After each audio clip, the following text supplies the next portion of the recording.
SMU has a new starting quarterback this week. I mean, he's played this season, but he's officially the guy now. I'll tell you why that could be bad news for TCU, but ultimately I feel good about the Frogs' chances. That's all coming up next year on Locked On Horned Frogs, your team every day.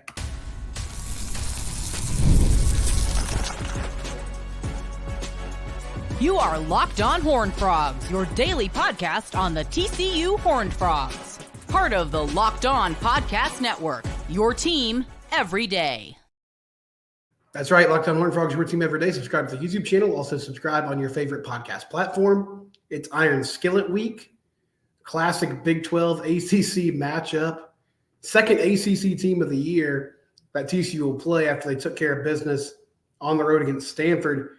To start the season this week, they get SMU. And SMU's coming off a bye week.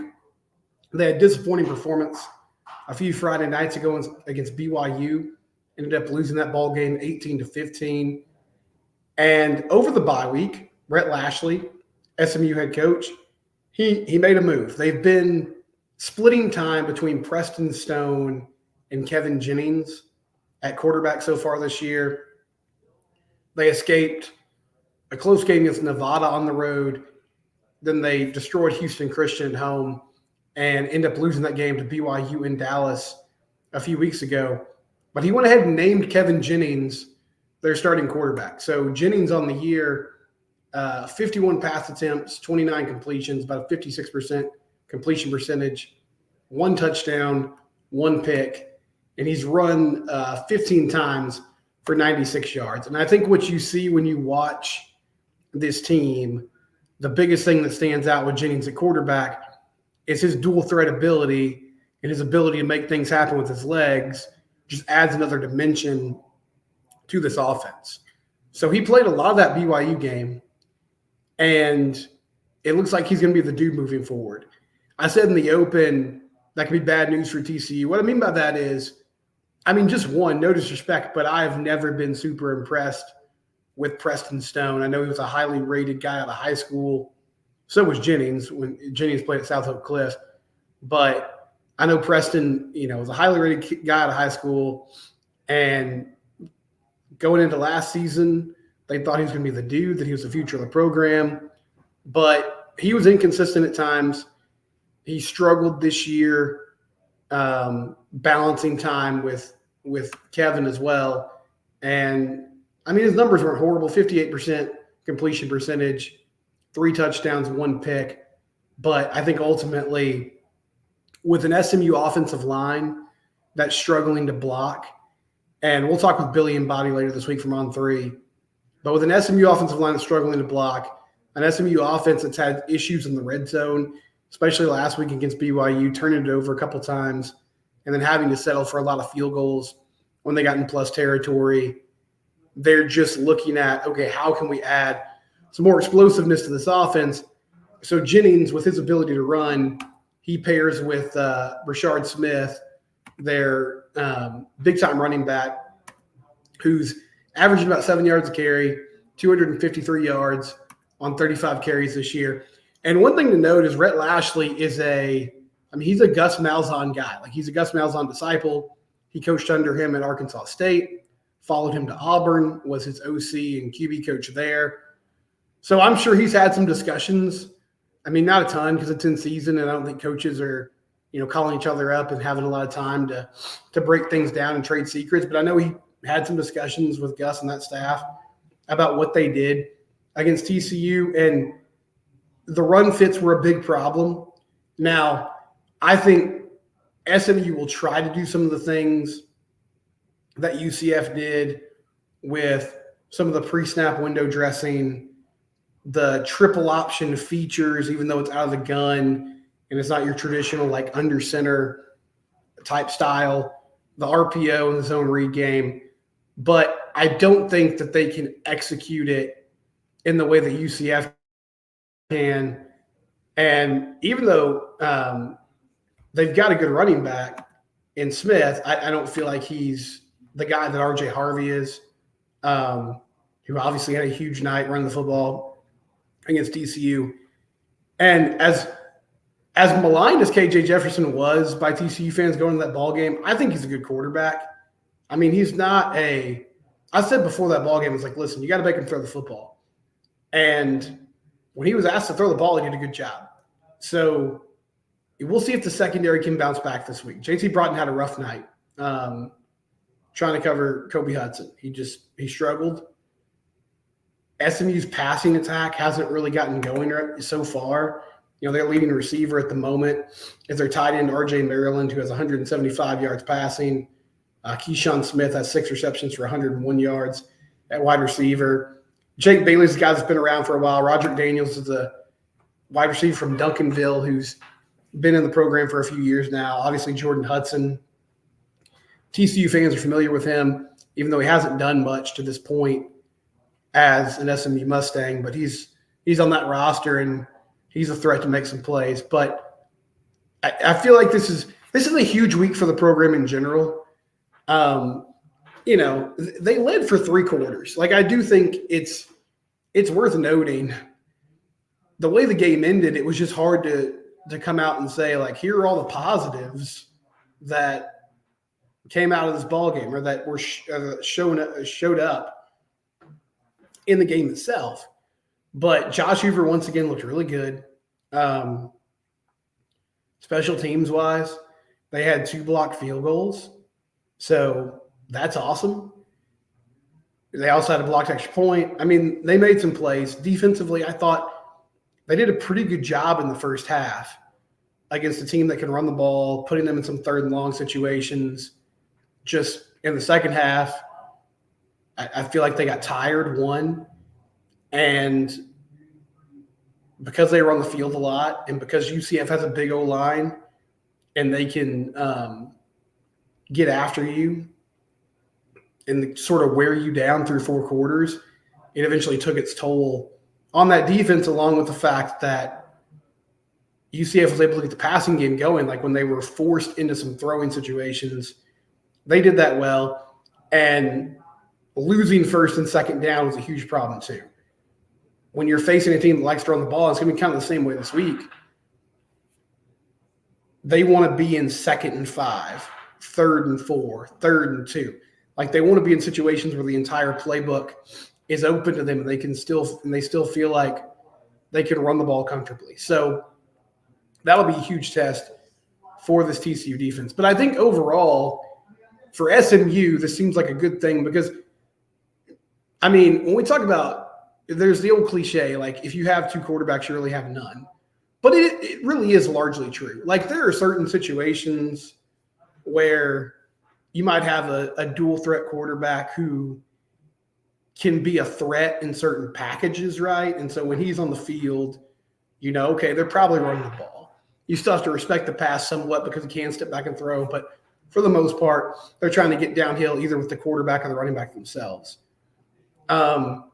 So I think having that identity will just be helpful. But that being said, this is one of Kevin Jennings' first starts ever. And so for Andy Avalos, like bring the heat, bring the pressure. And last week with what UCF did running the football, it really limited what you could get out of your stud linebacker guys like Cooper McDonald, like Devin Deal, because there weren't a ton of obvious passing situations, especially in early downs, where you could sort of pin your ears back and get after it. Now, you have to stay disciplined in your rush lanes, and I don't know if he'll also employ like a spy on Jennings a lot of the time, but you can't let him escape the pocket and make things happen. You have to be able to keep him contained in some ways, but putting pressure in his face, I think that's a good way to force some turnovers, obviously just to cause negative plays and put them behind the chains and make them uncomfortable.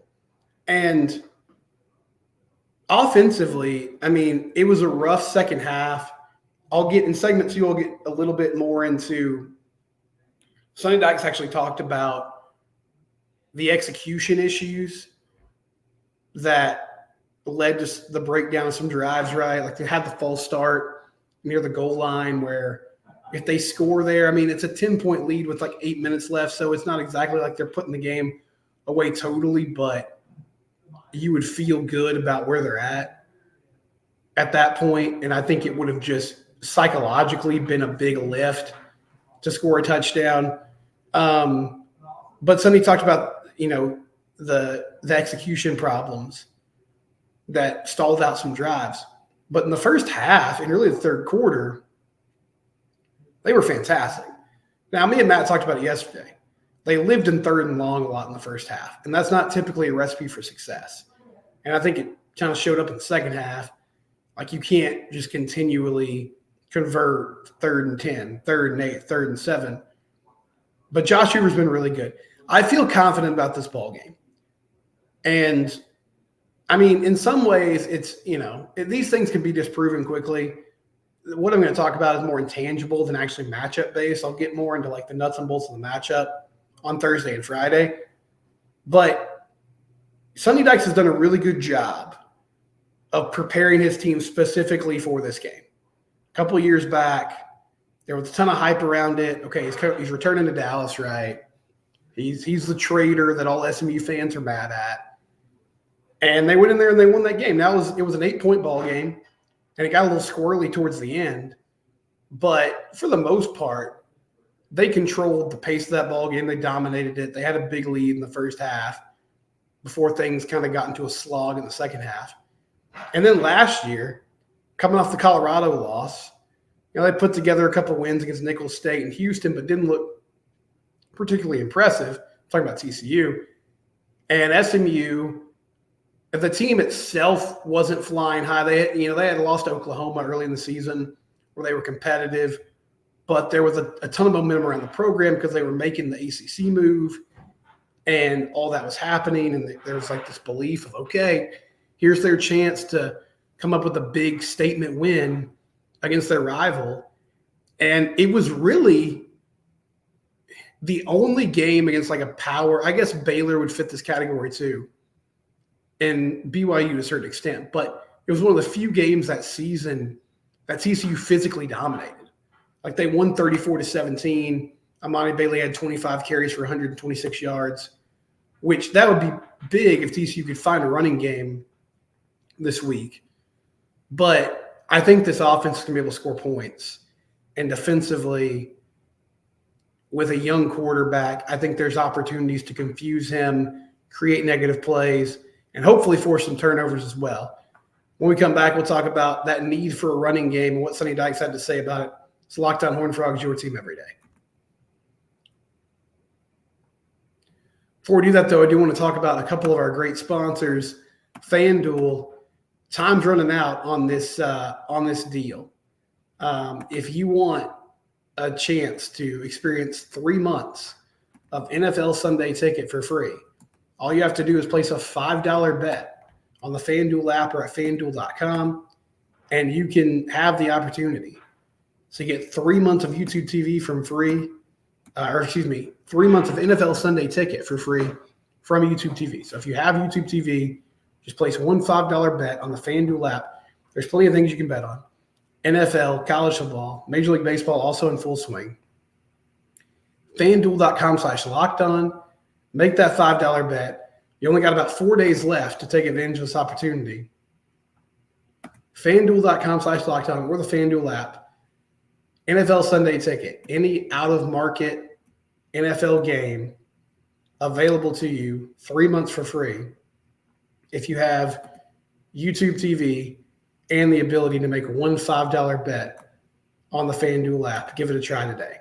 If you're looking for tickets for this game this weekend against SMU in Dallas or any TCU games later on, you should check out our friends at Gametime. Gametime is the best secondary ticket app on the market. I know it's kind of overwhelming now. There's so many different options where you can go and get tickets, but Gametime, they make it easy for you. A couple features that I love. They'll give you exactly what your view is going to be from your seat. You get a picture of it so that when you sit down, you're not surprised. There's no barriers in the way. You know exactly what you're going to get in the Gametime app. There's also no hidden fees. The transparency is really fantastic. So there's some fees involved, right? But you're not going to go to the checkout and suddenly say, wait, why am I paying $50, $60 more dollars than I expected? they'll tell you what the fees are going to be up front. Download the Gametime app today. Use the code LOCKEDONCollege for $20 off your first purchase. Terms and conditions do apply. They have flash deals, last-minute sales. Gametime is the best place to get tickets on the secondary market. So I've spent a lot of time the last 2 days. It is worth noting TCU scored 34 points last week against UCF. Now, they struggled. They had 28 points, about 13 minutes left in the third quarter, and then only scored 6 after that. But I've lamented for a couple of days now the issues with the run game. And I've kind of just thrown out the idea, too, are they just going to go full air raid here? Like, are they sort of abandoning this part of the offense and saying, look, we can't run the ball. We're having issues with the O-line. We have issues with inexperienced running backs. And so we're going to try to just make things happen through the air, and we'll use the screen game, the short passing game, to supplement what we typically do on the ground. Sonny Dykes spoke about this on Tuesday at his weekly press conference, and he had some interesting thoughts. He said the main thing is just trying to understand who we are and develop an identity running the ball. That's going to be the biggest thing, finding what we're good at and utilizing our strengths in the offensive line and the strengths of our backs. That's what we got to do a good job of, just making sure everybody is doing things the way they're supposed to. He went on to say, we've been close a bunch of times. Nobody wants to hear that, and I certainly don't want to hear it. But you go back and there's opportunities in the RPO game where we hand the ball off and we're going to walk it in the end zone. There's one in the fourth quarter where we end up kicking a field goal. If we hand it off, it's literally a walk-in touchdown. Okay, so a couple interesting things here. He talks about the RPO game, which what he's referring to is run-pass option, which are plays where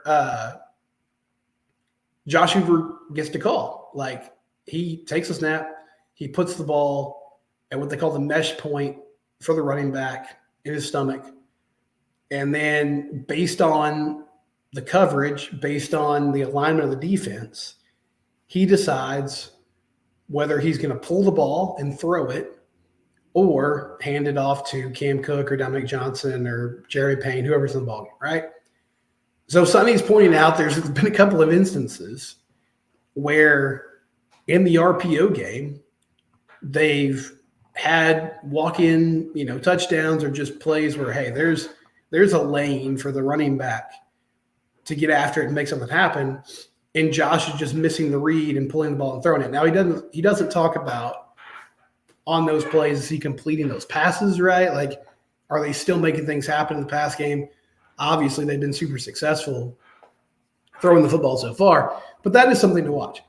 I mean, there's plenty of blame to go around here. I don't think that the lack of running the football is 100% a coaching issue. There's some execution problems too. And in fairness to the offensive coaching staff, in particular Kendall Briles, there were a few drives last week, and I've talked about them before, but, JoJo Earl had, I think it was a 2nd and 5 play where he caught a little pass, going sideways, like kind of sort of a screen pass. And they had it blocked up. J.P. Richardson and Jack Besh had walled off their guys, had kept them inside so that he could go around. And if he turns the corner, he would have at least gotten a first down. And unfortunately, he just tripped and fell. And then on the next play, Josh is kind of in a scramble drill, and he makes a really good throw, threading the needle on the sideline to Cam Cook. And it was a tough catch because the defender came right in front of his face as the ball's coming to him. But it hit Cam in the chest, and if he catches that ball, they move the chains there. And then, of course, there was a big play in the red zone with Remington Strickland where he jumps off sides, and they were either at the 1 or 2 yard line, 1.5 yard line. And it sets up 3rd and 6, or 3rd and goal from the 6 instead of 3rd and goal from the 1. So all those things make a huge difference. It really is a game of plays and inches, and the margins are very thin. But I think beyond the RPO game, they have to find something that's going to work for them. And the weird thing was, I honestly thought they ran the ball decently in the second half the few times that they tried. It was just that they weren't doing it on a consistent basis.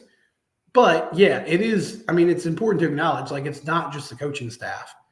The players have to make good decisions. Josh has to make good decisions pre-snap, and then they have to execute when they get those opportunities. So we'll see what that looks like this week. But Sonny with some interesting comments about the lack of run game and sort of what they're trying to do to change that going into this week. When we come back, we'll get some of your thoughts. It's a Locked On Horned Frogs, your team every day.